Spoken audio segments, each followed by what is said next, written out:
If you watch basketball in the late 80s and 90s, you already know the truth. Scottie Pippen was not just a sidekick. To the culture, to the real fans of the game, he was the blueprint.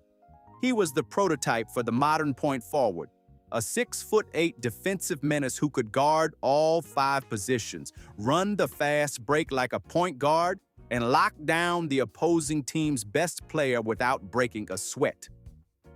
For years, he was the smooth, silent engine running alongside Michael Jordan's roaring jet.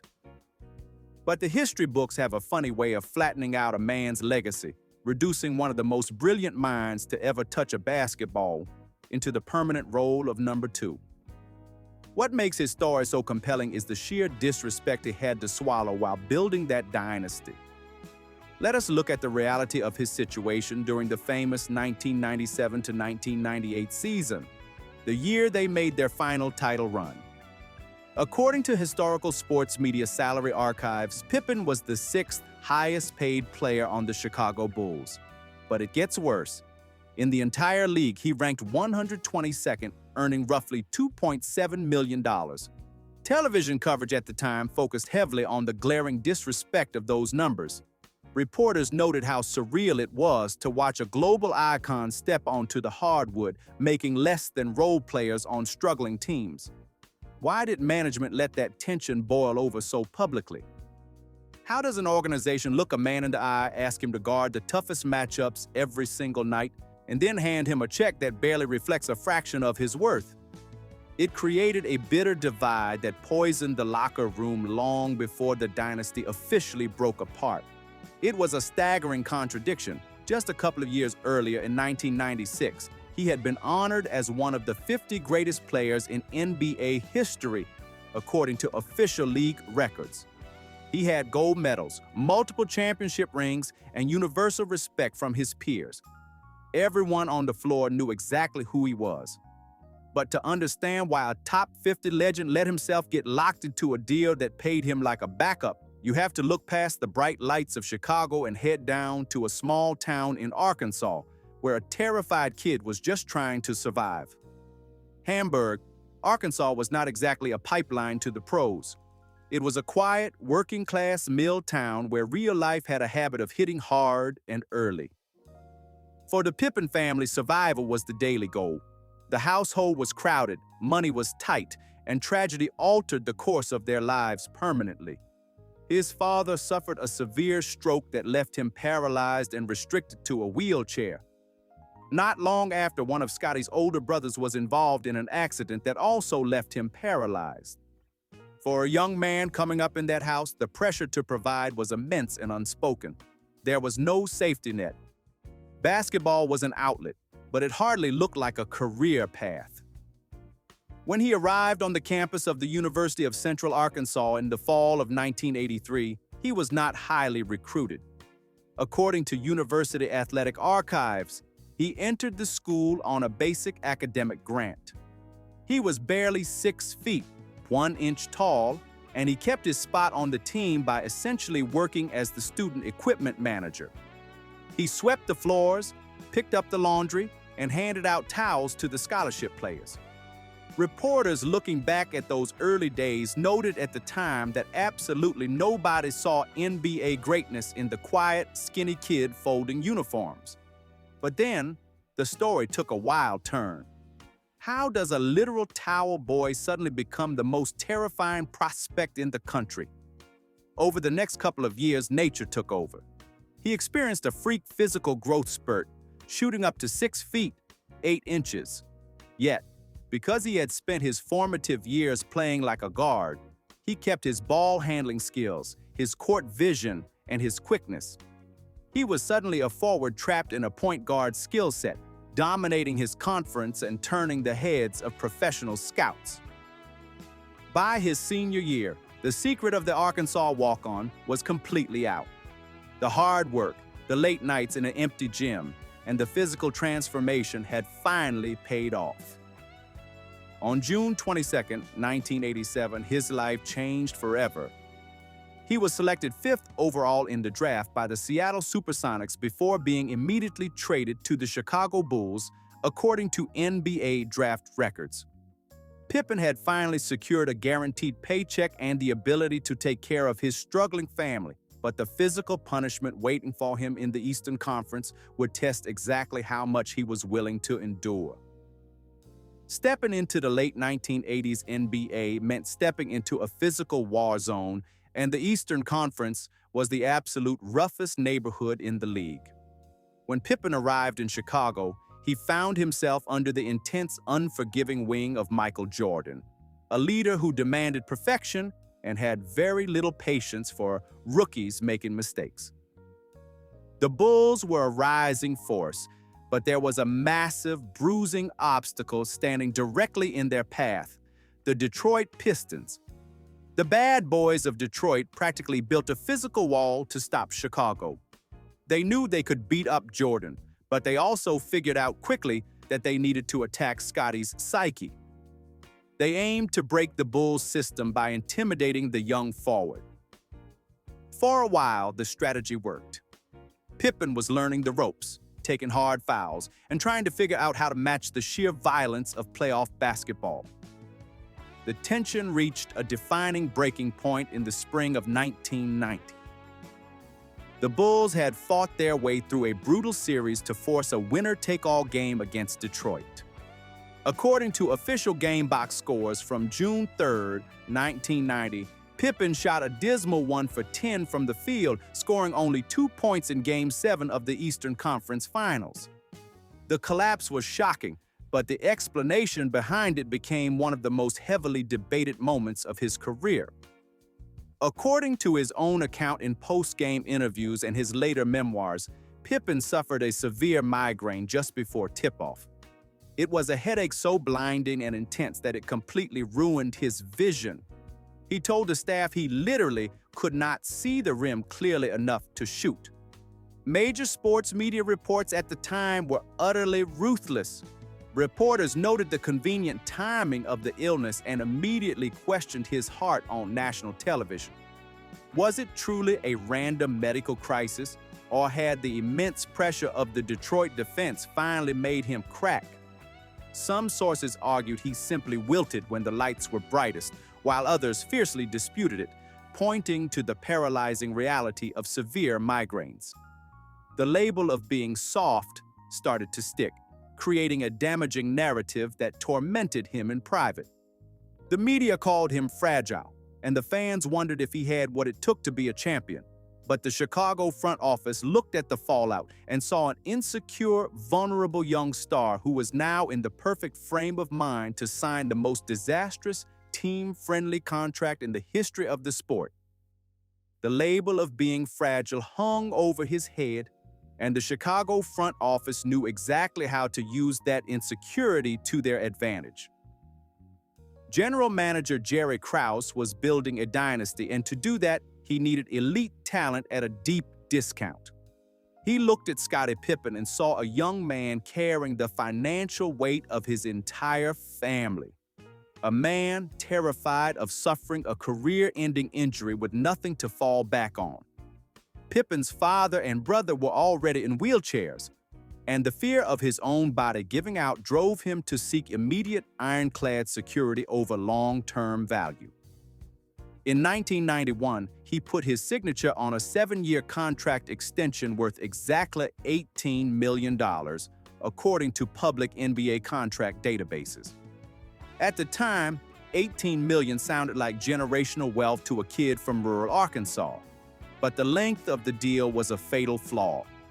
Basketball archives show that even the team's owner explicitly warned Pippen not to sign a deal that long, knowing how the league's television revenues were structured. Why did a rising star ignore the owner's advice and lock himself in a financial cage? He simply could not afford to gamble on his own health. He took the guaranteed money, breathed a sigh of relief, and went back to work. But the peace of mind did not last. By 1995, the landscape of the sport had completely transformed. The league had secured massive new television rights, and according to league financial reports, the NBA salary cap had more than doubled. Suddenly, average starters and unproven rookies were signing contracts that dwarfed the salary of the best small forward in the world. Krause stubbornly refused to renegotiate, citing the sanctity of the signed agreement. The relationship between the front office and their star forward turned instantly toxic, fueled by a simmering daily resentment. Bound by a piece of paper he could not legally escape, Pippen swallowed his anger and channeled his frustration into becoming the most terrifying defensive weapon in the history of basketball. When you strip away the contract disputes and the front office drama, you are left with the pure, undeniable genius of Scottie Pippen on a basketball court. As the Bulls transformed from playoff contenders into perennial champions, it was Pippen's evolution that pushed them over the edge. He was not just scoring or rebounding, he was actively dismantling the opposing team's offensive strategies in real time. The defining moment of this basketball maturity happened during the 1991 NBA Finals against the Los Angeles Lakers. The Bulls had dropped the first game, and Magic Johnson was controlling the tempo effortlessly. On June 5, 1991, for Game 2, the coaching staff made a massive adjustment. According to sports media analysis from the era, Pippen took over the primary defensive assignment on Magic Johnson, picking him up full court and disrupting his rhythm, holding the legendary point guard to a series-changing shooting percentage. Television broadcasts at the time focused heavily on how this single defensive switch completely suffocated the Lakers' offense, turning the series entirely in Chicago's favor. But what happens to a player's mindset when he realizes he is just as good, if not better, than the titans of the game getting all the credit? His confidence exploded. By the summer of 1992, he was no longer just a vital piece of the Chicago puzzle.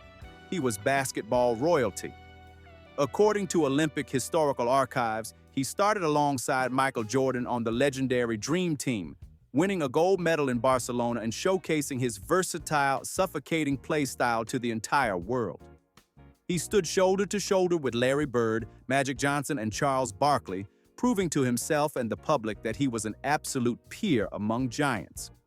He had proven he was a champion on the global stage, but just as he reached his prime, Michael Jordan shockingly walked away from the game, leaving Pippen holding the keys to a kingdom that was not quite his. With Jordan suddenly swinging a baseball bat in the minor leagues, the 1993 to 1994 season belonged entirely to Scottie Pippen. For years, critics had whispered that his success was merely a byproduct of playing next to the greatest player of all time. This was his moment to silence everyone, and the numbers he produced were staggering. He took control of the team completely. According to official basketball archives, he averaged 22 points, 8.7 rebounds, and 5.6 assists that season, leading the Bulls in almost every single statistical category. He finished third in the most valuable player voting, guiding a depleted Chicago roster to 55 wins. He was finally the guy commanding the spotlight and proving his greatness as a solo act. But the pressure of absolute leadership is heavy, and it cracked him in the worst possible moment. The Bulls were in a brutal playoff series against their bitter rivals, the New York Knicks. On May 13th, 1994, Game 3 was tied and Chicago had possession with exactly 1.8 seconds left on the clock. Coach Phil Jackson drew up the final play, but he did not design it for Pippen. He called the number of a rookie, Tony Kukoc. According to television broadcast footage and coach memoirs from the era, Pippen was so insulted by the decision that he simply refused to leave the bench. He sat down, crossed his arms, and let his team take the floor without him. Kukoc miraculously hit the game-winning shot, but the victory was entirely overshadowed by the mutiny. Major sports media reports the next morning were merciless. How does a trusted leader look his squad in the eye after abandoning them in the final seconds of a playoff battle? Coach memoirs later revealed a heartbreaking locker room scene immediately after the game, with veteran center Bill Cartwright in tears, addressing the team and demanding accountability. The betrayal fractured the trust of the organization. It almost got him shipped out of Chicago permanently. and a massive trade was practically finalized before a two-word fax changed basketball history. The fallout from the playoff mutiny was severe. The trust between the star forward and the coaching staff was fractured, and the Chicago front office was quietly exploring their options. Pippen was at the absolute peak of his abilities, but his relationship with management had soured so deeply that a permanent separation felt inevitable. During the 1994 NBA draft, a massive blockbuster deal was placed squarely on the table. According to major sports media reports and front office interviews from the era, Pippen was aggressively shopped to the Seattle Supersonics in a trade that would have brought Shawn Kemp and Ricky Pierce to Chicago. The deal was heavily negotiated and nearly finalized before being vetoed at the absolute last minute. Pippen stayed, but the psychological damage was done. He knew his bags were practically packed, and he played out the first half of the 1994 to 1995 season as a man burdened by an overwhelming sense of resentment. That month, the press was writing constantly about his visible frustration. Reporters noted at the time that Pippen seemed disconnected on the floor, exhausted by carrying a depleted roster while answering daily questions about his future in a city that had nearly shipped him out. The team was struggling to maintain their dominance, and the tension in the building was thick enough to cut. Just as the breaking point seemed imminent, the entire landscape of the sport flipped on its axis. On March 18, 1995, Michael Jordan released a famous two-word fax stating simply, "I am back," according to press releases from the time. The solo reign of Scottie Pippen was over in an instant. The power dynamic immediately reverted to the old status quo, with Jordan reclaiming the spotlight and Pippen seamlessly stepping back into his role as the ultimate facilitator. Reunited, they were about to build the greatest team ever assembled, but Pippen's body was slowly breaking down under the physical toll of an entire career spent doing the dirty work. The return of Jordan restored the natural order of the Chicago Bulls, but the version of Scottie Pippen that stepped into the second three-peat was fundamentally different from the young athlete who conquered the early 90s. He was no longer the hyper-athletic forward who could outrun every single player in the building. Years of brutal playoff series, relentless defensive assignments, and deep tournament runs had taken a massive toll on his physical frame. His back was perpetually stiff, his feet ached constantly, and the sheer mileage on his legs was becoming a serious, undeniable issue. Yet, his basketball intelligence allowed him to adapt perfectly. He learned how to dominate games with his mind when his body refused to cooperate. During the historic 1995 to 1996 season, the Bulls achieved a then-record 72 wins. According to league standings and official player statistics, Pippen fought through the pain to play 77 out of 82 regular season games. He anchored the absolute best defense in the league while barely being able to walk without severe discomfort on most mornings. Television coverage at the time focused heavily on this transformation.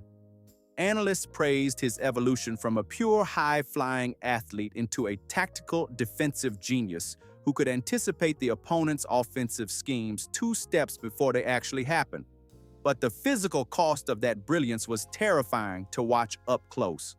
Look at the iconic game on June 11, 1997, widely remembered in basketball history as the flu game. While Jordan was visibly sick and practically collapsing on the floor, Pippen was the silent structure holding the team together.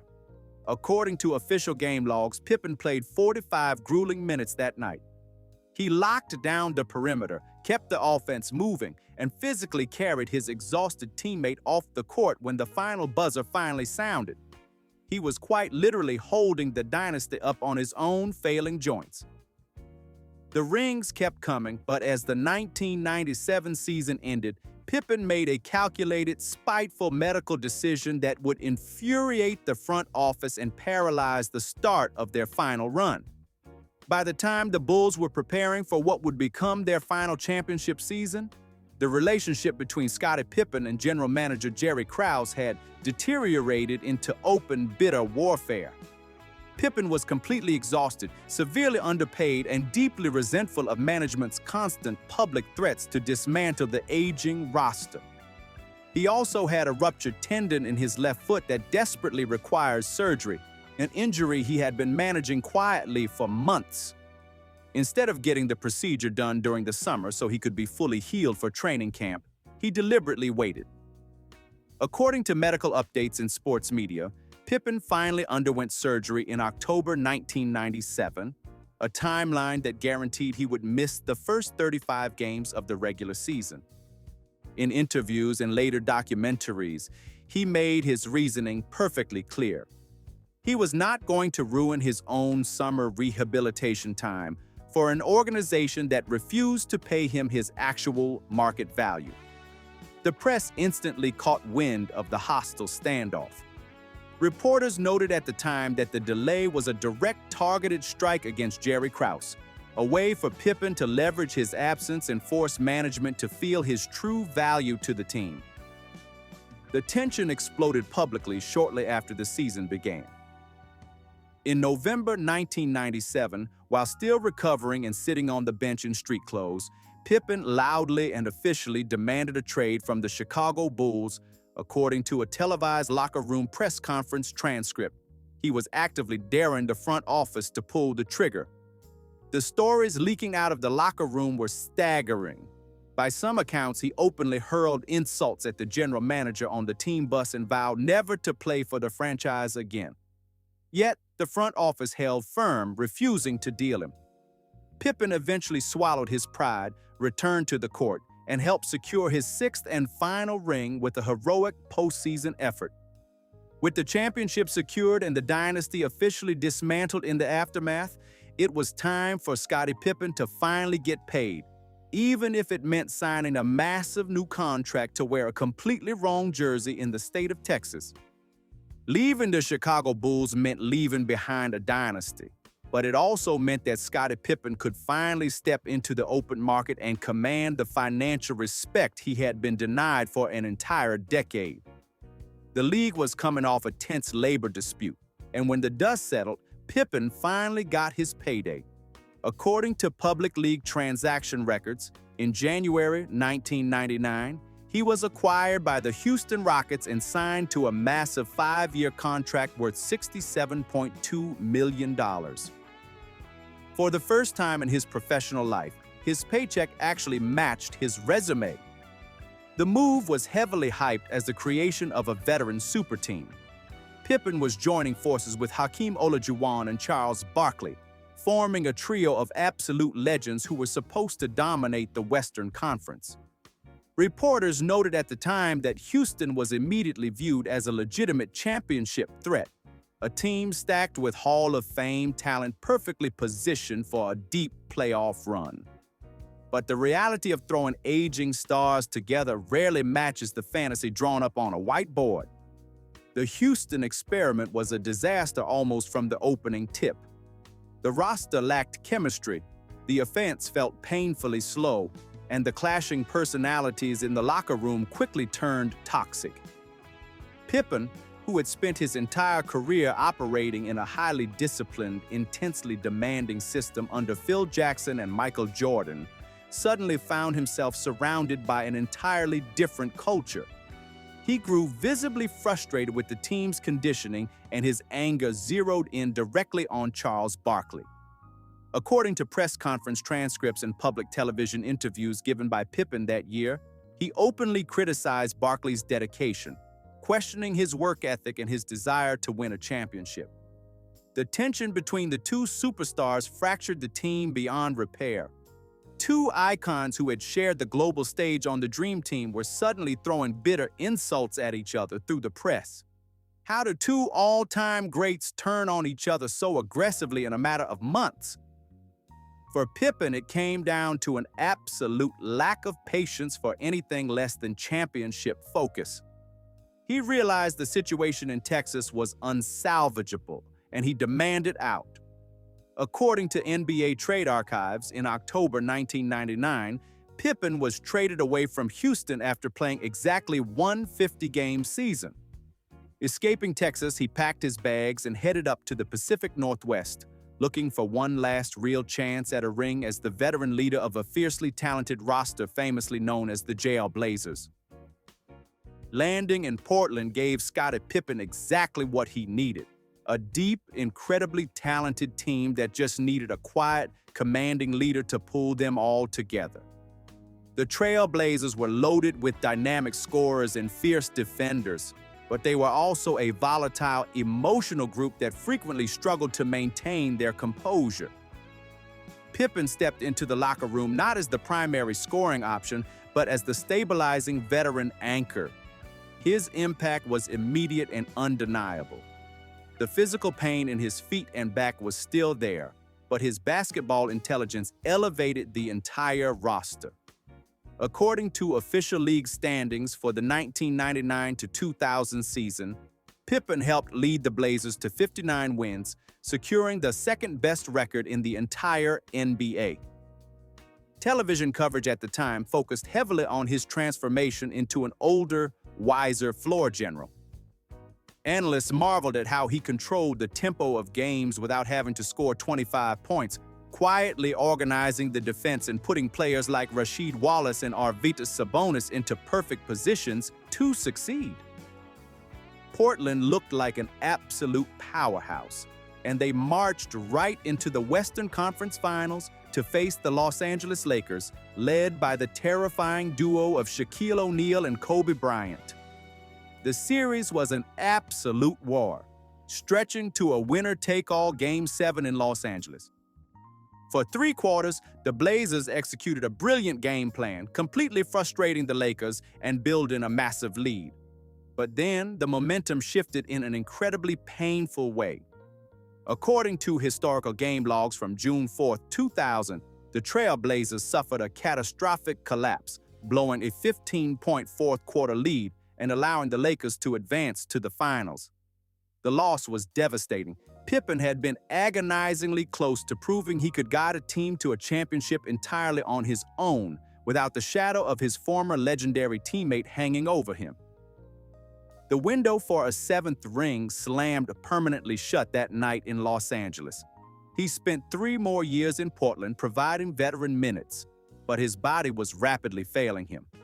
And as his active playing days slowly wound down quiet, disturbing rumors began to circulate in the press about where all that hard-earned $67 million contract money was actually going.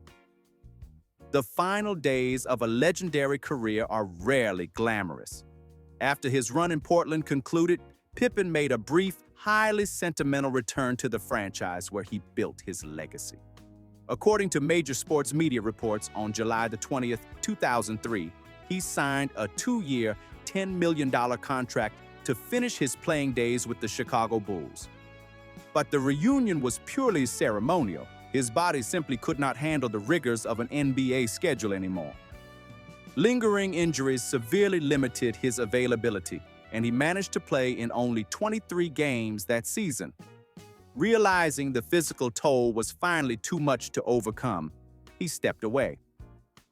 In 2004, according to a press conference transcript, Scottie Pippen officially announced his retirement from professional basketball. He left the court as a 6-time champion, a surefire Hall of Famer, and a global icon. Yet, the transition into retirement was anything but peaceful. While the public celebrated his on-court achievements, a very different story was unfolding in the background. A man who had fought so bitterly to secure his financial future during the 90s suddenly found himself wrapped in massive legal battles over his own wealth. Court records showed a tangled web of bad investments and severe financial mismanagement. Reporters noted at the time that the situation was incredibly complicated. According to public court filings, Pippen launched a multi-million-dollar civil lawsuit against his former financial advisors, alleging gross negligence. One of the most glaring disputes involved the disastrous purchase of a private jet that reportedly could not even fly, an investment that drained a massive amount of capital. By some accounts, his trusting nature off the court had been thoroughly exploited, forcing a man who had finally earned his worth to spend his early retirement fighting in courtrooms just to get it back. He eventually stabilized his life and reclaimed his footing, stepping into the quiet role of a respected basketball elder statesman. For a long time, the drama seemed permanently left in the past, but 2 decades later, a massive television documentary would unexpectedly reopen every single old wound, pushing Scottie Pippen to publicly declare open season on his former best friend. For a long time, Scottie Pippen seemed perfectly content playing the role of the quiet, respected elder statesman of basketball. The messy contract disputes and the locker room friction were largely viewed as ancient history, but that hard-earned peace was completely shattered by a massive television event that brought the most painful moments of his career right back to the surface. In April 2020, with the entire sports world shut down, a 10-part documentary called The Last Dance premiered to a captive global audience. According to television viewership reports, the series was an absolute juggernaut, drawing over 5 million viewers per episode. It was meant to be a definitive celebration of the Chicago Bulls dynasty, but the focus was heavily skewed. Reporters covering the release noted at the time how the series deliberately magnified Pippen's lowest moments, reigniting fierce public debates over his notoriously bad contract, the migraine in Detroit, and his infamous refusal to enter the game in 1994. The documentary was universally praised, but inside Pippen's camp, the reaction was pure fury. He felt the project, which heavily featured Michael Jordan's perspective and editorial control, intentionally framed him as a flawed, occasionally selfish subordinate rather than an equal architect of the championships. The deep, lingering wounds of disrespect that had plagued his time in Chicago were suddenly ripped open and put on display for a brand new generation of fans. Why would his former teammate allow him to be portrayed that way? For Pippen, it was the ultimate betrayal of trust. He refused to let that narrative stand as the final word. On November 9, 2021, Pippen fired back by releasing his own memoir titled Unguarded. In his published memoir, the tone was startlingly direct. By his own account, the respect he once publicly held for Jordan's leadership was entirely gone, replaced by pointed criticism of how the documentary was manipulated to glorify one man at the expense of the team. He took aggressive aim at his former best friend, a move that altered his own public image almost overnight from a silent legend into a deeply bitter critic. The immediate blowback was intense. As some sports media outlets claimed, his attacks were driven by lingering jealousy over the documentary's massive profits and a calculated desire to sell his own book. Others fiercely defended him, arguing he had an absolute right to reclaim his own story after spending decades absorbing the physical and emotional damage of playing second fiddle. The fallout from the book tour painted a complicated final picture of a basketball genius. He remains universally respected by his peers as a defensive pioneer, a player whose unique skill set essentially created the modern NBA forward. Yet his final public chapter proved that all the accolades in the world could not erase the sting of feeling historically diminished. In the end, Scottie Pippen successfully escaped rural poverty, outlasted the worst contract in league history, and secured 6 championship rings, but the one thing he could never quite shake was the colossal weight of that shadow.